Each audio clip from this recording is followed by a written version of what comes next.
Okay, just a heads up, there is a Google Android app coming out pretty soon, probably within a week or whatever, that is some like super hacker app, and you can just go around and hit scan or something like that, and it pulls up open Wi-Fi networks, and then there's either a middleman thing where you put yourself in between the network and the thing, or the person's phone or whatever. Long story short, someone's gonna watch you masturbate. Ceiling Cat isn't the only one watching you masturbate, that's what I'm trying to tell you. So yeah, put a little thing over your thing, like if you have a cool custom Lego case for your phone, put a little add-on that flips over and then covers up your cam. Then they can just hear you, and that's a lot less uncomfortable than them actually being able to watch you. Ugh, the worst part about being on chat roulette is not even knowing it. Man, that's gonna be some scary stuff. I guess you could just not look at porn on your Android phone, but come on, we all know why we bought these, right? Right? Right?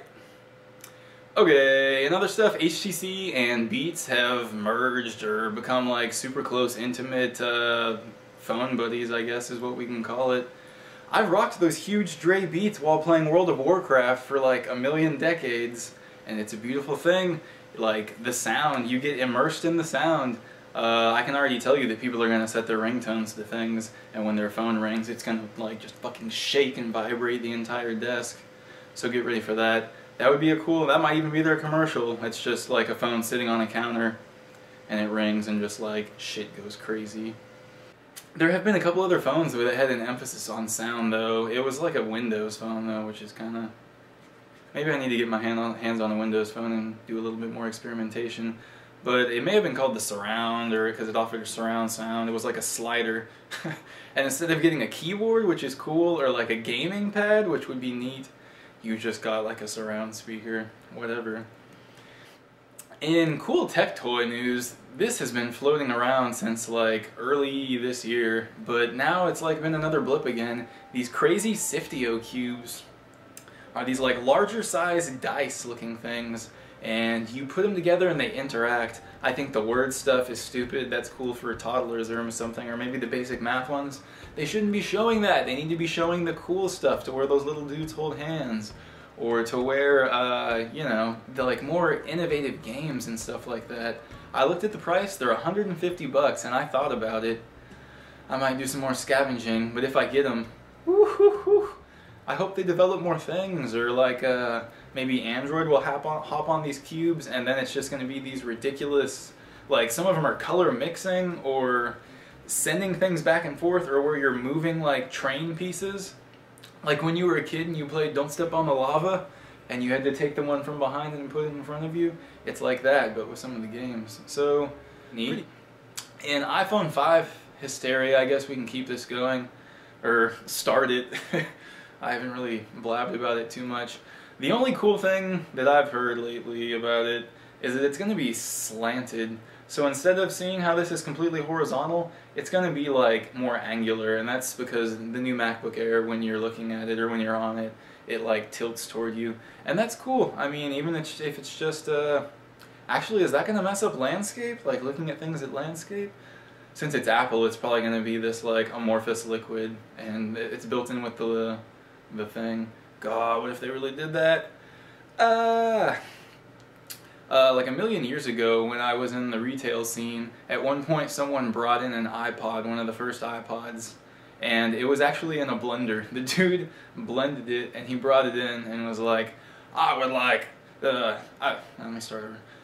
I would like an iPod without a tracking device installed in it. The government is tracking me through this iPod, and I confirmed it, and when I found out, I blended it. And everyone in the whole store like kind of joked around about it afterwards. It's like one of my favorite things. It was just so ridiculous. Like we were just going up to each other, like new other employees, and like saying, "Hey man, do you think this is within the return policy?" And just showing them it, and then just people would geek out and just start laughing like crazy. Lo and behold, you were right, man. You were right. All those times I laughed at you, to myself. I was so wrong. I was so wrong. Sometimes when your iPhone dies, it's because you're being tracked and it's relaying your location and stuff like that. So who knows, maybe this has been going on since the iPod, like the first iPod, because that's what he brought in. I mean, that's kind of ridiculous to think, but this thing with all the wireless capabilities, it is happening. So who's crazy now? This guy. Okay, might as well throw this in here. There is a super cool app on the iPhone. I think it came out fairly new, I'm not sure. Whatever, just roll with it. It's called Scary Face. And what it does is insane. You take a picture of your face and you take a video. It's even better. It's so cool. You take a video of your face, you choose when to start the special effects, and you put like little cursors over your eyes and where your mouth is, and then it cues that in with the video, and then just makes these crazy scary face videos. Download it. It's $1.99. I'll do a QR code. Scan it. Do it. And yeah, I would recommend looking at them before and scrolling through to see what kind of things they are, because you can make some crazy things. Like you could, there's one where stuff comes out of the eyes, and like if you could be wearing glasses and be like, oh, my eyes hurt, and rub them, and then kind of build up some anticipation, and then cue the effect, and like some of them are really crazy. There's one where like worms come out of your mouth, or just look at them. There's a whole bunch. If you're super feeling it, you can even buy more. Look at these app dev dudes. They're so brilliant. I want to make a section just on like innovative developers. Have you seen how many apps are involving downloading other apps? Or how many apps have in-game rewards where you have to do certain things? This is some next level stuff. Like, these people are so smart. Not only are you playing their game, but their game is so good that I want to cheat. And to cheat, I can download other things, I can buy other apps. Some of these guys have it to where you can sign up for Netflix and you just get like 1,000,000 points in the game.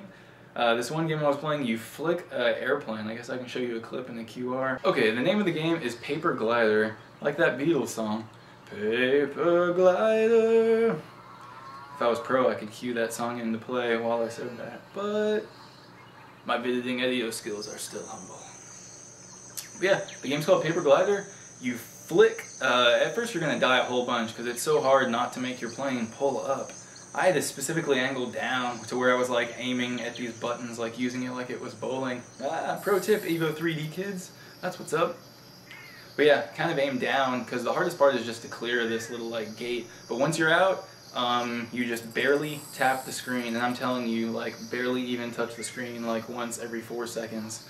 Because this is a game of like restraint, where you just want to do less and just let it go.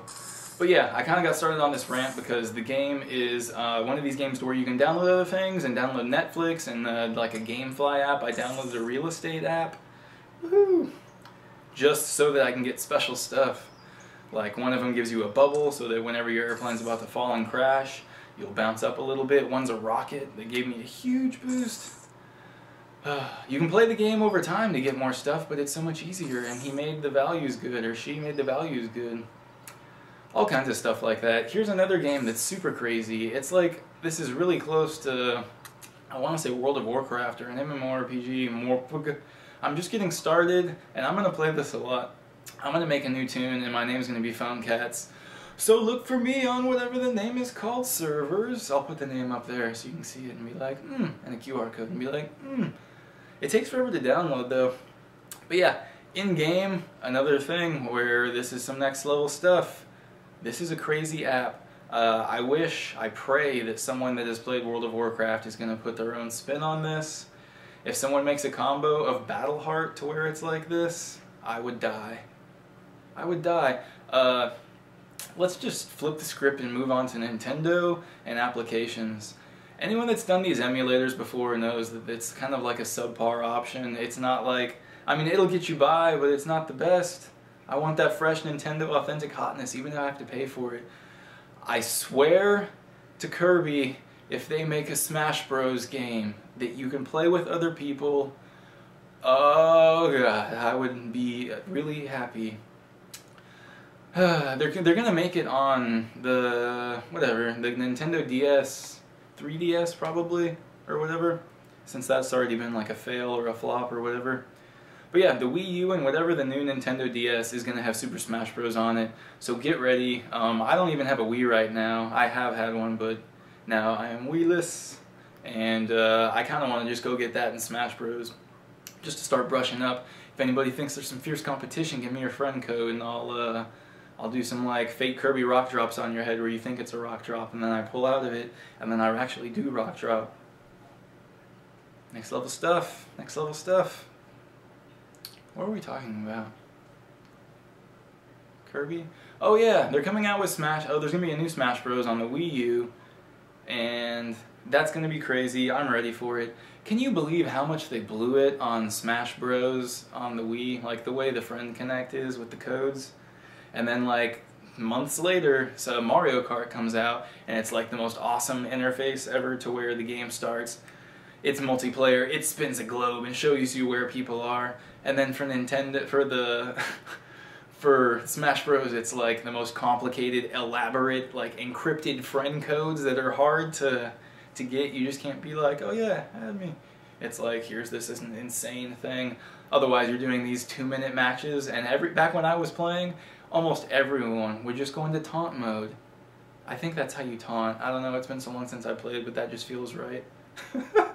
But sometimes it would just be 4 people for 2 minutes doing their taunts, or running back and forth, or grabbing someone and then not doing anything. And I would love to be able to do that on a phone. Devs out there, if someone makes a game to where it's like an 8-bit or 16-bit version of the Smash Bros. Characters, I would lose my shit. Alright, I guess that's it for this Phonecast rant. You know what we got? If you liked it, like it. If you subscribe. If you rape. And follow me on Twitter, because right now I only have 2 people, and they're both attractive females, and I think they're robots.